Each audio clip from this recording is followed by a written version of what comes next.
Divan rojan da bûyerên siyasiyên dîrokiyên girîng rojane rû didin. Çi li Rojavayê Kurdistanê û çi jî li Başûrê Kurdistanê û li seranserî Kurdistanê. Hêzên tarîyên terorîst ji seranserî cîhanê li serê Kobanê kom bûne. Serokê Herêma Kurdistanê daxwaz ji Perlemana Kurdistanê kir ku biryarekê bidin pêşmergeyan bişînin Kobanê. Bi yekdengî biryar hat standin û pêşmerge ber bi Kobanê ve diçin. Swêda fermî di vî warî da çi dibêje, Perlemana Swêdê çi dibêje û endamên Perlemana Swêdê ji partiyên curecûr di vî warî da çawa difikirin. Partiya Çapa Swêdê Venstre partiyê di hikûmeta nîdan ne beşdar e, lê her palpişta hikûmetê ye. Berdevkê siyaseta derve ya Partiya Çep di Perlemana Swêdê de Hans Linde, rewşa niha ya Kobanî ji nêzik ve dişopîne. Det är självklart det som händer nu runt om i Kurdistan väldigt nära, både genom nyheter men också... Em rewşê ji nêzik ve dişopînin, hem di ragihandinê de û hem jî min gelek dostên Kurd hene û peywendiyên bi partiyên Kurdan ra. Niha şandek ji gelek partiyên çep yên Ewropa li ber sinûrên û rewşa Kobaniyê dişopînin. Piştî gelek hefteyên tarî niha em êdî ronahiyê dibînîne. Pêşmerge ji Başûrê Kurdistanê dişine Kobanî û hêviya me geş dibe ku ev bajêra rizgar bibe. Em dibînin rola Tirkiye di vê pêvajoyê gelekî giring e. Gava ku Tirkiye sinûrê xwe ji pêşmergeyan ra vedike. Ev guhertineke giring e. Mixabin Tirkiye astengî li pêş penaberan derdixistin. Rê li alîkariyên leşkerî dibirî. Gihandina alîkariya mirovahî asteng dikir. Lê Swêd û û gelek fişar li Tirkiye kirin. û rola Tirkiye sereke ye ku em bikaribin li dijî Daeş tê bikoşîn. Em wek Partiya Çep hemû şiyanên xwe bikartînin. Min bi xwe jî pirseke nivîskî arasteyî Wezîra Derve kiriye ji bo em dê çi bikin û çawa fişarê li ser Tirkiye zêdetir bike. Piştî hefteyekê civîna min bi sekretêra hikûmetê Anika Söder re heye. Em ê gotûbêj bikin ka çawa Swêd dê helwêsta xwe xurttir bike. Em li hemû asteyan xebatê dikin. Ji civîna bi wezîran re ta ser cadeyê ji bo xwe pêşandanan. Ez serbilindim bi pêşmergeyan ku amade ne jiyana xwe pêşkêşî azadiya welatê xwe bikin. Ew qehremanin. Pêwîstiya Kobanê û xelkê Kobanê bi pêşmergeyan heye. Lê ne tenê Kobanî. Pêşmerge ji ber tevahiya cîhanê ve şerê xirabtirîn û tarîtirîn hêzên terorîst dike ji bo demokrasî û azadiyê. En hjälteinsats för Kobani och dess befolkning men också faktiskt för hela världen i kampen för demokrati och frihet. Walter Möt endamê Perlemana Swêdê ji hêla Partiya Jîngehê naskirî bi navê Millî Partiyê û niha jî berdevkê siyaseta derva yê heman partiye. Em e bûçûna wî di derbarê çûneyê pêşmergan bo Kurdistanê de bigirin. Hey Walter. Nu ska vi höra Miljöpartiets syn på att peshmerga på väg till Koban. Ja, peshmerga spelar samma roll som de som befriade Europa från nazismen. De måste ha de ڕۆلی پێشمەرگا ئەمڕۆ وەکو ڕۆلی ئەو قارەمانانەوەیە کە ئەوروپایان لەژێر دەستی نازیسم ڕزگار کرد. پێشمەرگا بە وەرەیەکی بەرزەوە دەیانەوێت بەشێک لە وڵاتی خۆیان ڕزگارکەن. لەم دۆخەدا دەبێ هەموو جیهان پشگیری پێشمەرگە و یەپەگە بکات لەبەر ئەوەی شەڕی درندەترین تیرۆریستانی دنیا دەکەن. داعش درندەترین هێزە بەرامبەر ژن و منداڵ و خەڵکی سیڤیل بەگشتی ئەرکی هەموو جیهانە پشگیری کورد بکات بەرامبەر تیرۆریزم. لە بواری مرۆڤایەتی پێویستە بە زووترین کات کۆمەکی ئاوارەکان بکرێت. وەزیری کۆمەکی سوید ئەندامی پارتەکەی ئێمەیە و قەولی داوە بە هەموو شێوەیەک یارمەتی بنێرێت و بە دواتچوونی بۆ بکات تا دەگاتە شوێنی مەبەست. لە باری سیاسیدا نووسینگەی سویدی نەتەوەی گرتوەکان کار دەکات بۆ دەرچوونی بڕیارێک لە ئەنجومەنی گشتی بە ناوی Responsibility Protect Resolution واتە بڕیاری ئەرکی پاراستن. ئەگەر ئەنجومەنی ئاسایش ناکۆک بێت بەلای کەمی دەبێت ئەنجومەنی گشتی نەتەوەی گرتوەکان بڕیارێک دەربکات کە هێزی نێودەوڵەتی بنێردرێت بۆ کۆبانی. ئەم بیرۆکەیە سەرنجڕاکێشە و دەبێت بە وردی کاری لەسەر بکرێت بە بڕوای من کورد لەم جەنگەدا سەرکەوتوو دەبێت و هێزە تاریکەکان لەوانەیە بە شێوێکی کاتی سەرکەوتن بەدەست بێنن بەڵام بە هیچ شێوەیەک سەرکەوتوو نابن لە بەڕێوەبردننی ئەو جێگەیانی کە لە ژێر کۆنتترۆلی ئەواندایە و بە ڕۆیشتنی پێشمەرگە بۆ کۆبانی ڕەوشەکە دەگۆڕێت و کورد سەر دەکەوێت.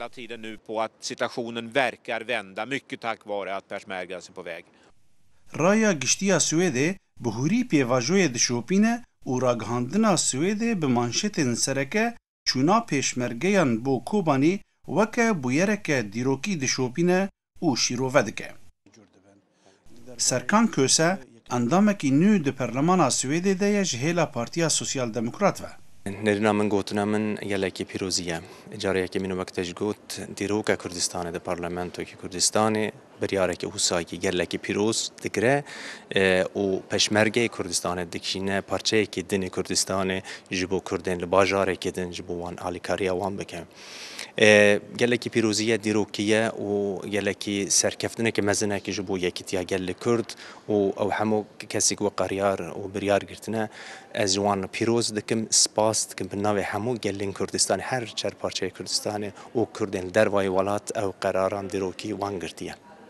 برای هون وقت سوسیال دموکرات پارتیا ون هر سر دسلاته هون گروپا کرد یا گروپا سوسیال دموکرات پارلمان دا هون یعنی چه چالکی زیاده تر بکن دشبو کو سوئد زیاده تر پیشگیریا 2000 روایی گل کرد تفاهی کردستانه لروجاوی کردستانه و هیروجیل کوبانی بکه. برای هر تیش حکومت نو قرار وان بریاره وان گرتی 100 میلیون زیاده تر او دکشینن جبو آلیکاریان کوبانی او تشتکی گلکی پیروزه سرک وزیر دولت ستيفان لوفيند آخفتنا قد بحث کوبانی کرد کو چه دستی دولت سوئد دواره ول دیجی تروریستین داعش او به کار و خبات بکن او تشتکی گلکی پیروزه گاوه کی مزنه وک انسانی که کرد پارلمانتری که کرد و چند حوالتن چه دست مروره اما مثلا کوبانی روش خلک مل شنگالی روش خلک مل لهر چهار پارچه علی کردستان اما ول پارلمانت سوئد لیکیتی اروپا و یجی لناو نتاوی دن اما بین زمان. فریدریک مالم بردفک سیاستا درو یا پارتیا گلا لیبراله و هرجمج وجی داوا پشتگیریا سربازی بو کردستان دکه. Ja, det är framförallt ett tecken på en större enighet mellan olika kurdiska fraktioner och partier. ڕۆیشتنی پێشمەرگە بۆ کۆبانی نیشانەی یەکگرتنی کوردە. ڕاستە گروپێکی کەم ڕۆیشتون لەگەڵ چەک و تەقەمەنی خۆیان بەڵام ئەمە هەنگاوی یەکەمە بۆ هاوئاهەنگیکردنێکی گەورەتر و یەکگرتن. ئەم هەنگاوە زۆر گرنگە بۆ دواڕۆژی کورد. ئێستا یارمەتی بە پەلا زۆر گرنگە بۆ کۆبانی. گەلێک لە وڵاتانی جیهان لە کێشەی کۆبانی یەکگرتون و کوردەکانش لە یەک نزیکن.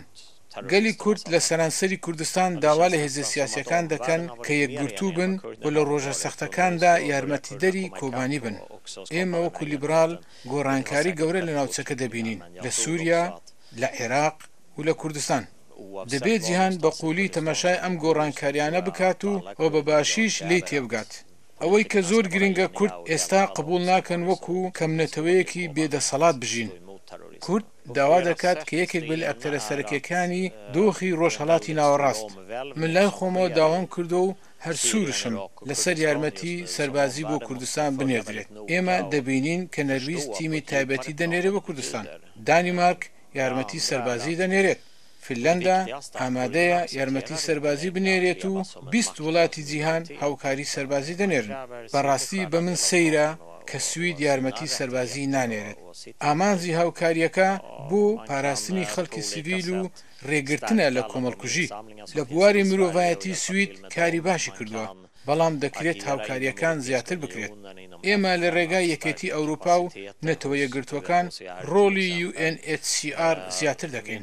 فەرمانگەی فریاکەوتنی سوید لە دوهۆکە و کەمپ بۆ پەنابەران دروست دەکات. Bashur då södra Kurdistan nu och bygger upp ett flyktingläger utanför Duhok och så vi gör en hel del i Sverige, det gör vi, men vi kan säkerligen göra ännu mer. Det är ordinarie och där har vi tryckt på. لاوین ریدار یکی از 6 اندامین کرد دوی خلا پرلمان سوئد ده مجیه وی لسوئدیه و دل ویجی لبا پیشمرگان و کوبانیه. ئەم وەزەی کوردستان ئێستا هەم لە شاری شنگاڵەوە حتا بۆ کۆبانێ وەزێکی زۆر ناخۆشە بۆ کورد بەڵام من پڕ بدڵ پێم خۆشە کە چۆن گێرێ لەو پێشمەرگە ئێستا پشتێکەگرن کۆمەکی هەم میلەتی خۆیان خەڵکی خۆیان دەکەن بەڵام لە هەمان کاتە ئێمە توانین بە ئەم شێوەیە کاری پێکەوە بکەین بۆ دموکراسی بۆ دوا ڕۆژی کورد و لێرەش لە سویدەوە وەکو ئەندامی پارلەمان لێرە لە پارلەمانی سویدەوە ئەتوانم باسی کورد کەم وەکو وڵاتێک وەکو بەشێکی یەک ئێمە بە هیچ شێوەیەک باوەڕمان بە سنوور نیە و ئەمە بڕیاری ئەمڕۆ بڕیاری دوێنش لەسەر ئەوەیە کە ئێمە پیشانی هەموو دنیاکەین کە بەم شێوەیە کورد یەکە و سنوور بینمان نییە. ئێوە ئەندامی پارتی سوسیال دموکراتن پارتی سوسیال دموکراتیشی لەسەر دەسەڵاتە خوێندنەوەی سوسیال دموکرات لەو بوێرە چییە؟ ئێمە پێش 3 ڕۆژ 100 میلیۆنی ترمان ناردووە بۆ یارمەتی بە تایبەتی بۆ سنووری تورکیا بۆ سنووری کوردستان ئێمەش بەو شێوەیە هەوڵمانداوە کە سوید بە بۆنەی یارمەتی بتوانێت پارە بنێرێتەوە مدەتێکی زۆرە کە هەم پارە ناردراوە بۆ کوردستان بۆ عێراق هەم بۆ سووریا بەڵام ئەم 2-3 ڕۆژە دیتومانە لە ئاخری ئەم مانگە کە چۆن وەزی کۆبانێ ئەو های لێ هاتووە کە خودی شارەکە شاریان بژێ هێشتووە داوا یارمەتیەکەن و ئێمەش ببۆنەی ئەو شێوەیە پێش 3 ڕۆژ بڕیارێکمانداوە لێرە لە پارلەمانی سویدەوە کە 100 میلیۆنی تریش بنێرین بۆ کوردستان. پەرلەمانی کوردستان بە یەکدەنگی بریارداوە کە پێشمەرگە بنێرن بۆ یارمەتی کۆبانی ئێوە بە ئەو پێشمەرگە قەهرەمانان چی دەڵێن؟ سپاسیانەکەین. بەقەدەر یەک دنیا هەم بۆ خەڵکی کوردستان بەڵام بۆ هەموو خەڵکی دنیاش داعش ئێستا نەک بەس بەرامبەر کورد شەڕ دەکەم بەرامبەر هەموو دنیا هەموو کەسێک کە باوەڕ بە دموکراسیەکەن باوەڕیان بە مافی کورد و مافی هەموو دنیا دژایەتی بەرامبەر ئەوەیان هەیە بۆیە لای ئێمە سپاسی پێشمەرگاکەین سپاسی گریلاکەین سپاس بۆ ئەو هەموو کەسانەکەین کە ژیانی خۆیانە بنە پێش ببارەی دوا ڕۆژی کورد و کوردستان. Divê xula Perlemanî ya Perlemana Swêdê de 6 Kurd bûne endam Perleman û çaverêt bê ev jimare bilindtir jî bibe. Lê gelek dostên Kurdan jî di hindir vê Perlemanê de hene, hemû bi hev re piştgiriya doza Kurd dikin û bi şahnazî dişopînin ku çawa pêşmergeyên Kurdistanê bi biryara Perlemana Kurdistanê ya yekdengî diçin ji bo ku Kobanî ji nav destê terorîstan rêzgar bikin.